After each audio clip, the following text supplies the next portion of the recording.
Oi, gente. Aqui é a Vicky. Pra quem não me conhece, bem-vindos. Hoje eu tô sozinha nesse episódio e ele é mais curtinho. E não se enganem, a gente sempre fala que vai tentar fazer um episódio curto e aí acaba ficando longo e foi o que aconteceu dessa vez. Mas olha a ironia.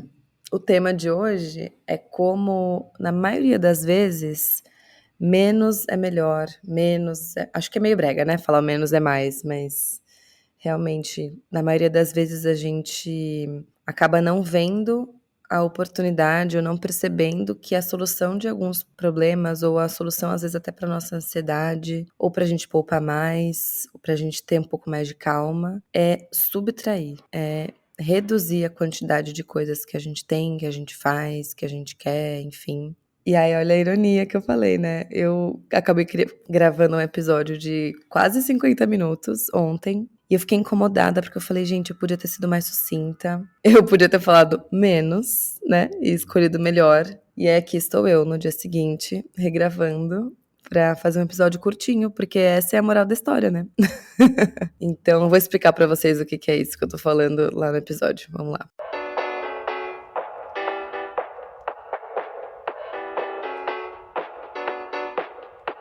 Falar sobre dinheiro é muito mais sobre as nossas escolhas do que sobre matemática. Talvez você deva falar sobre dinheiro, um podcast para quem quer alcançar a independência financeira, feito por uma carioca que já chegou lá e uma paulistana que está no caminho. Eu sou a Vitória Giroto. E eu sou a Carol Frigério. Aqui, falar de dinheiro não é tabu e a gente ama. Bora? Bom, esse tema de subtrair e fazer menos e ser mais minimalista acho que no geral, assim, não tô falando minimalista de quantas coisas a gente tem só, mas também da nossa agenda e de quantidade de metas, quantidade de objetivos, quantidade de compromissos na agenda e tal. Isso tudo começou, acho que essa sementinha foi plantada na minha cabeça em 2020, no meio da pandemia, tirei férias e eu li um livro chamado Essencialismo. Vou ter algumas dicas, tá, nesse episódio de hoje, algumas dicas de conteúdos que me ajudaram a internalizar e aceitar e entender essa ideia do porquê que menos é importante. Então essa é a primeira dica, tá? Essencialismo é um livro do Greg McKeown, sei lá como é que fala esse nome. E o que eu amo nesse livro é o subtítulo dele, que é A Busca Disciplinada por Menos. Então, no livro, ele basicamente explica em vários aspectos na vida como é importante você saber o que é essencial e fazer só o que é essencial. Ele fala muito sobre como quando a gente quer fazer tudo, a gente, enfim, tem 1001 impactos negativos disso. Tanto o fato de você acabar não conseguindo de fato fazer o que é mais importante, quanto a própria ansiedade, próprio estresse, você não tem tempo livre. E isso aqui é um outro ponto, é um tema que vai ser um episódio todo, meu e da Carol em breve, sobre como a felicidade está intimamente ligada com os sentimentos de calma e de você ter tempo livre para você. Então, quando a gente tá com a cabeça cheia de estímulos e de compras e agenda lotada e tarefas não feitas e essa sensação de dívida constante, é bem difícil ser feliz. É bem difícil ter a sensação de alegria ou de paz. E basicamente o livro é sobre isso. Não vou resumir o livro todo aqui. Recomendo muito. E se você não quiser ler o livro, mas quiser o conteúdo, tem 1001 resumos legais no YouTube, até em podcast. Se vocês procurarem essencialismo, vocês vão achar alguns conteúdos bem legais. Mas basicamente ele fala sobre como é importante saber muito bem e realmente dedicar tempo para isso, saber muito bem o que escolher, tipo entender o que é mais importante para você. E foi daí, inclusive, desse livro que eu tirei um comentário que eu trouxe no episódio recente que a gente fez sobre organização com uma convidada, com a Naline Greenkraut. Nesse episódio, eu comentei que, e eu achei super interessante esse fato, eu aprendi nesse livro, que normalmente os filmes que ganham Oscar de melhor filme também ganham Oscar de melhor edição. E olha que curioso, a edição é a arte de retirar coisas, de saber o que não vai pro filme, né? Porque você grava muitas horas de material e aí no fim o filme tem que ter 2 horas ali na média, né? Então você tem que tirar coisas e saber o que tirar é muito importante. É tão importante quanto saber, né, o que fica e, enfim. Eu achei isso muito interessante, assim, pra mim foi um dos pontos que mais me marcaram, assim, do livro. E aí, curiosamente, depois, acho que uns 2 anos depois, eu nas férias também, li um livro chamado 4.000 Semanas, também gostei bastante, fica a dica, é uma leitura legal. E esse autor do 4.000 Semanas, ele é um pensamento que não é legal para todo mundo, né, nem todo mundo gosta dessa ideia, mas ele fala: "Olha, se a gente for pensar em quantidade de anos, né, na nossa expectativa média de vida, uma expectativa de vida de 80 anos, são 4.000 semanas de vida, 4.100, então ali na média". E ele fala: "Olha, a gente tem muitas coisas que seriam legais, dá vontade de fazer muitas coisas, mas não tem tempo, até porque uma boa parte do tempo a gente tá dormindo, a outra parte a gente tá no trabalho e outra parte a gente tá fazendo coisas burocráticas da vida, né, fazendo comida, tomando banho, transporte, enfim". Ele fala muito, muito sobre como a gente tem que ser duro até em escolher o que a gente vai fazer com o nosso tempo livre e escolher o que a gente não vai fazer, porque senão fica uma sensação constante de que a gente tá patinando, que a gente tá não tá conseguindo tirar as coisas do papel, ou que a gente não tá usando o nosso tempo da melhor forma. E isso é um sentimento que, como eu comentei no começo, ele corrói a nossa alegria, né, a nossa paz, essa sensação de que a gente tá em dívida e que a gente não tá usando o tempo da melhor forma e que a gente não tá fazendo o que a gente queria fazer de fato. Então eu achei interessante que nesses 2 livros, esses autores comentam que não só a gente tem que tirar da nossa vida, da nossa agenda, do nosso orçamento, as coisas que não são importantes, mas eles falam, às vezes a gente tem que tirar coisas importantes também, porque não dá tempo de fazer tudo. Então mesmo quando você já tirou o que não é tão essencial, não faz sentido ter muitas coisas essenciais, porque se tudo é prioridade, nada é prioridade. Então é um processo dolorido mesmo. E eu tô até gravando esse tema hoje, porque é uma lição que eu tô aprendendo ainda. De verdade, eu fico impressionada como isso é um tema recorrente na minha terapia. Parece que, pô, com 31 anos nas costas já deveria saber que, né, a gente tem limitações, que o dinheiro é finito, que o tempo é finito, que nossa energia é finita. E ainda assim eu tenho muita dificuldade de abrir mão das coisas, né? De falar, tá, eu não vou fazer isso esse ano, ou eu não vou botar essa meta esse ano. E aí, então eu já estava com esse incômodo aqui, essa reflexão sobre fazer menos e enxugar metas, enxugar a minha agenda, enxugar a quantidade de coisas que eu quero fazer. E aí veio recentemente, eu ouvi, acho que foi em julho, um episódio que eu achei fascinante, de um podcast, eu não sei se vocês já ouviram falar, chama The Happiness Lab, é o Laboratório da Felicidade. Infelizmente ele só tem em inglês, então se você consome conteúdo em inglês, ele é uma dica legal. Ela é uma doutora de Yale, uma professora, e inclusive, mais uma dica, gente, esse episódio tá, acho que em densidade de dicas por minuto, esse vai ser o episódio mais denso.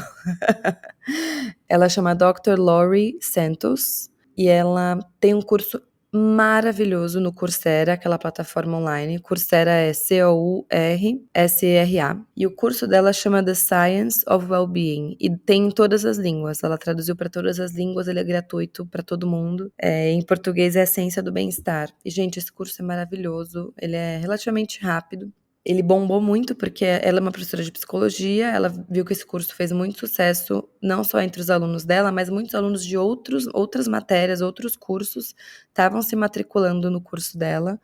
E assim, fez tanto sucesso que ela falou, nossa, isso aqui aparentemente tem uma demanda muito grande, as pessoas estão querendo entender melhor, de fato, como se sentirem bem, e é uma geração muito ansiosa e tal. E aí ela conseguiu deixar o curso público para todo mundo fora da Universidade de Yale também, então recomendo.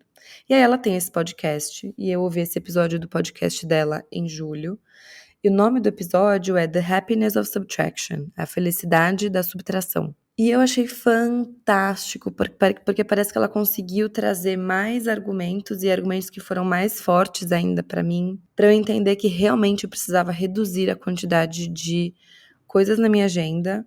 Eu sou a rainha de querer topar os programas, e aí na hora eu falo, meu, não quero ir, só quero ficar em casa de boa, sabe? Meus amigos até tiram um sarro de mim, que no fim eu só quero ficar em casa. Não quero fazer 1001 jantares, encontros e tal. Acho que pra mim é importante ficar quieta em casa.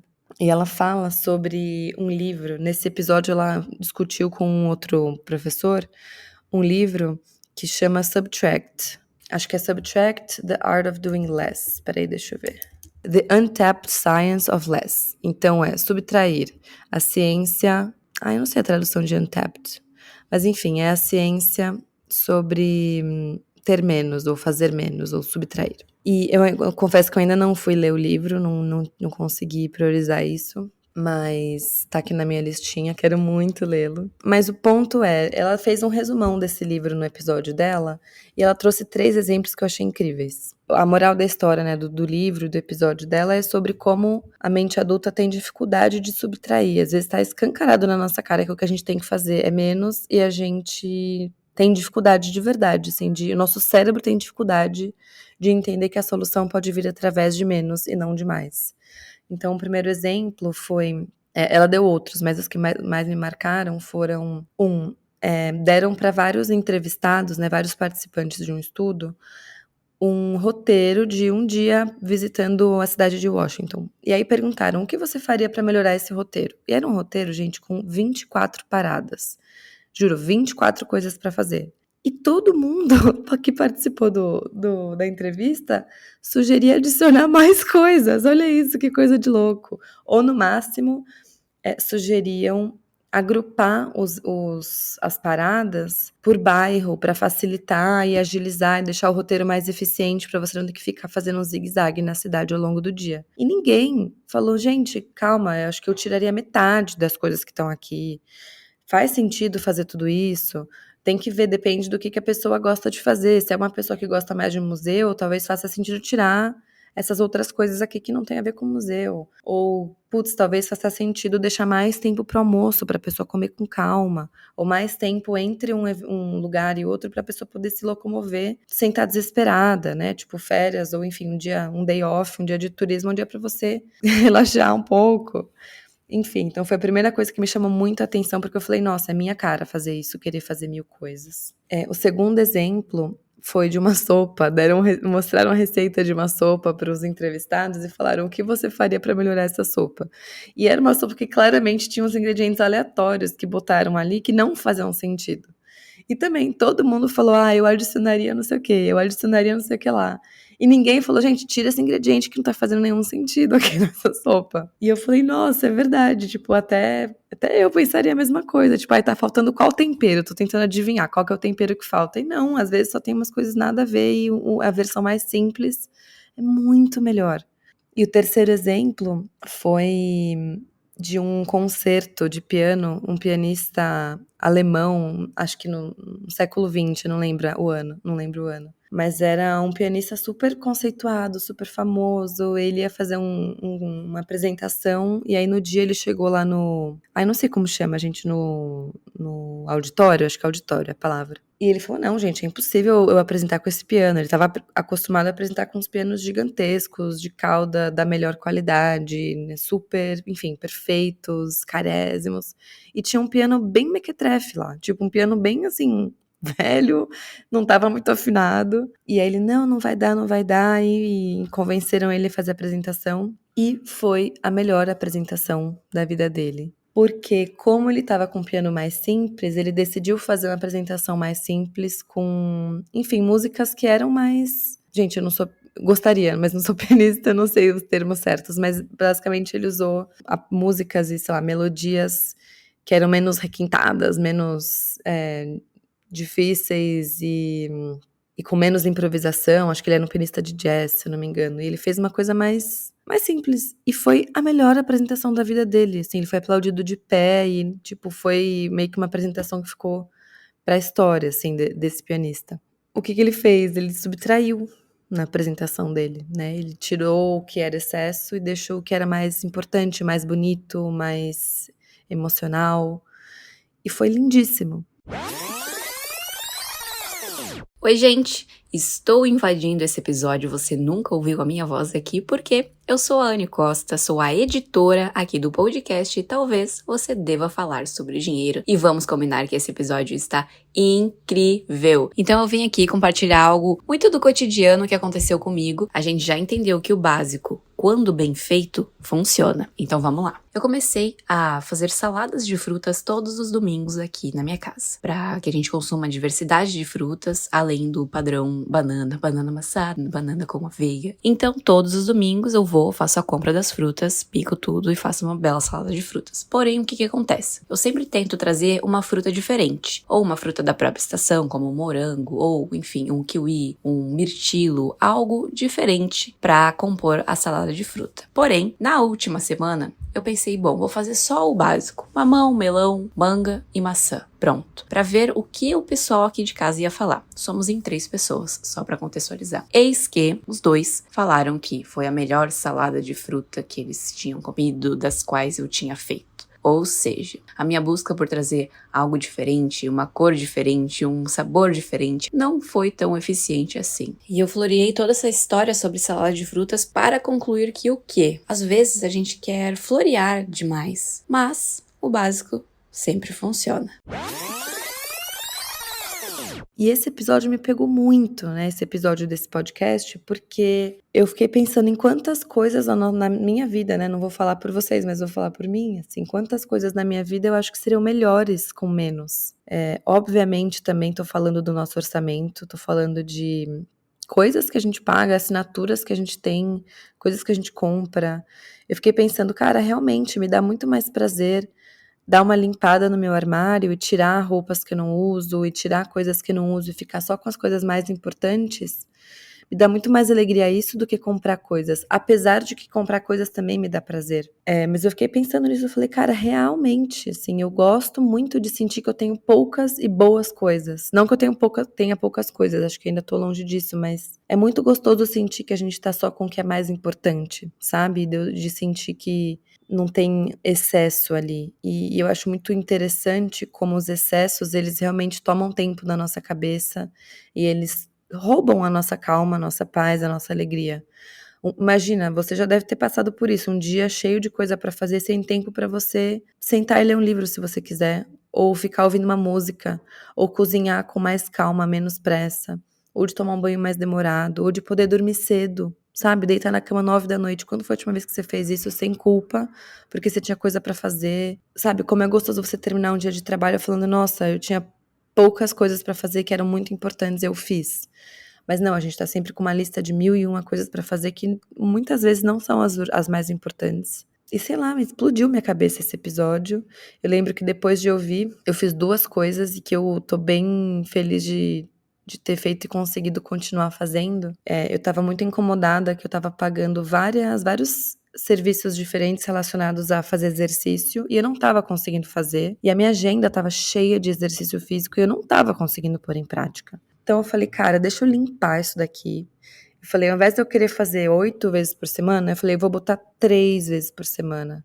E se eu conseguir fazer isso, já vai ser incrível, porque nem isso eu tô conseguindo fazer hoje. E eu vou cancelar todas essas assinaturas que eu tenho. Eu tava pagando 2 aplicativos de exercício, tava pagando a academia, tava pagando a Velocity, que é de spinning, e tava pagando a minha personal. E eu não tava conseguindo fazer nada disso, gente, não tava. Eu tava sobrecarregada, toda hora me sentindo que eu tava só cumprindo um monte de coisa na minha agenda, mas não tava fazendo o que eu realmente queria. E aí e ainda ficava culpada porque não tava conseguindo fazer exercício suficiente. E tava gastando uma bica, né? Tipo, pagando várias coisas que eu fui adicionando ao longo do primeiro semestre para fazer mais exercício e percebi que não tava usando. E foi muito bom. Muito, assim, de verdade, eu senti fisicamente a minha ansiedade diminuir, eu senti fisicamente que eu fiquei mais calma. E até agora eu tô com uma assinatura só, tô com um Total Pass que eu uso pra fazer tanto a yoga quanto a academia, e é isso. Falei, gente, não vou conseguir fazer tudo agora. Eu preciso primeiro voltar a fazer um pouco de exercício para depois tentar fazer muito. Eu não vou conseguir do 0 pro 100 de uma vez. E fiquei feliz porque eu economizei muito dinheiro. Eu tava gastando, assim, todo mês caía lá no meu cartão. Pá, assinatura, e eu não tava usando. E aí também, recentemente, o meu namorado veio morar comigo e eu falei, nossa, eu vou abrir espaço no meu armário, né? E eu já tava satisfeita de não estar usando o meu armário inteiro, porque o meu plano era, eu vou ter um guarda-roupas grande pra um dia ele ser um guarda-roupa pra 2 pessoas. E ainda assim eu tava usando 3/4 do guarda-roupa. E aí eu falei esse final de semana, eu falei, não, eu preciso ter metade do guarda-roupa livre pra ele, né? Então, eu ainda tive que tirar um quarto de coisas dali. Então, óbvio, não é que eu joguei fora um quarto das minhas roupas, teve muita coisa que eu reorganizei, que eu coloquei 2 roupas num cabide, dei uma organizada, mas eu tive que tirar muita coisa também. E aí eu fiquei pensando muito nos 2 livros que eu comentei no começo, que às vezes a gente tem que tirar não só o que não é essencial, mas o que é importante também. Talvez a gente tenha que tirar o que é importante também. E eu fiquei pensando, cara, tem roupas aqui que me servem. Então, tipo, é fácil tirar do armário roupa que você não usa há muitos anos porque você não... Ou porque ela tá, né, meio rasgada, meio velha, meio desbotada, ou que ela não serve mais. Mas e quando é uma roupa que te serve, que é bonita, mas você fala, cara, eu não uso. Eu vou usar o termo que a Marie Kondo usa no livro dela. Isso não me traz, essa peça não me faz sentir alegria. Tipo, eu não uso, ela não combina comigo. Apesar dela ser bonita e apesar dela me servir. E apesar dela estar bem conservada, ela tá boa, às vezes tá nova. Aí foi esse o exercício que eu fiz nesse fim de semana. Eu falei, tá, mesmo assim, tem roupas boas aqui, roupas que me servem e que mesmo assim elas não estão fazendo sentido. Assim como eu tive que fazer com a minha agenda, o balé é uma coisa que eu amo, mas ele não estava cabendo na minha agenda, ele não estava fazendo sentido. Eu tô num momento em que eu quero perder uns quilos, quero, enfim, ganhar mais massa, e o balé não ia contribuir tanto com isso nesse momento, quanto a musculação. E eu falei, tá, eu preciso priorizar. Às vezes a gente tem que tirar o que a gente gosta também, porque não dá pra fazer tudo, né? É fácil tirar o que não é essencial, o que é essencial que é difícil. E às vezes a gente tem que reduzir a lista de coisas essenciais e reduzir a lista de prioridades. Porque se tudo é prioridade, nada é prioridade, né? Então, voltando, né? Acho que teve esse exercício muito grande pra mim de tirar momentos de exercício da minha agenda, porque eles estavam só me fazendo eu sentir culpada. E tirar esses exercícios do meu orçamento também, exercício físico. E desde então eu tenho pensado constantemente sobre como eu posso deixar minha agenda mais limpa e fazer... Gente, final de semana, eu sempre tinha 4 coisas marcadas, às vezes 5 coisas marcadas. Não, de manhã eu vou fazer esse café da manhã com a minha amiga, depois eu vou almoçar com meu namorado, depois eu vou no cinema e depois eu vou jantar com a minha família. E no dia seguinte eu vou fazer yoga, aí depois eu vou passear com o cachorro do meu irmão, que é meu sobrinho, eu vou levar ele no parque, e depois eu vou estudar, e depois eu vou cozinhar. E aí, o final de semana ficava com uma sensação, né, com gosto de trabalho.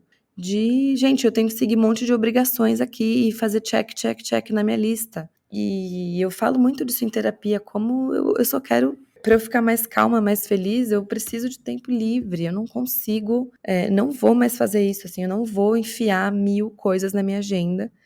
E é difícil, gente. Vocês já devem ter sentido isso também. É muito difícil aceitar as limitações que a gente tem na vida. É muito difícil aceitar que a gente não vai ver aquele amigo ou aquela amiga tanto quanto a gente queria. A gente não vai aprender todas as línguas que a gente quer, ou fazer todos os esportes que a gente quer, ou ler todos os livros que a gente quer, ou ver todos os filmes. E é muito difícil aceitar essas limitações, pelo menos pra mim, assim, parece que na teoria é meio óbvio, mas na prática é bem difícil. Então, escolher muito bem o que a gente vai comprar, o que a gente vai fazer, o que a gente vai se comprometer a fazer. Eu acho que a gente subestima o quão importante é fazer esses filtros e dar essa limpada, sabe? Enfim, queria fazer esse convite para vocês a pensarem o que dá para subtrair hoje na vida de vocês para ela ser melhor. E realmente acho que o nosso orçamento tem muito a ver com isso, porque às vezes a gente assume, né, que a fatura do cartão normalmente é X, então vou pôr ali no orçamento X. Tipo, não, o que tem nessa fatura?